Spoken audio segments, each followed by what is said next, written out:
Immagini di un anno fa, quando al comando dei Vigili del Fuoco di Treviso si organizzava la protezione civile in attesa della piena del Piave.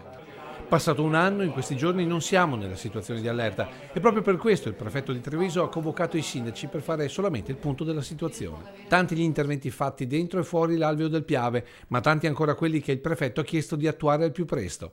È stata ribadita la necessità di rivedere i piani di protezione civile di tutti i comuni, sono emerse una serie di situazioni, le casse di espansione, gli allagamenti, le misure per disincentivare il permanere delle persone nell'alveo.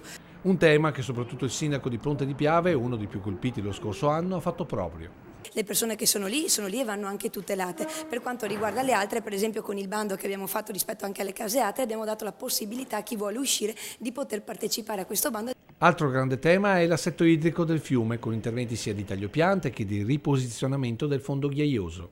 Interventi che grazie alla Regione Veneto è stato possibile, partiranno nei prossimi mesi, proprio quello di sistemazione e rialzo arginale. Ma è tutta la Marca costantemente monitorata per possibili criticità geologiche, partendo dalle frane in Pedemontana per arrivare alle possibili esondazioni della Bassa Trevigiana.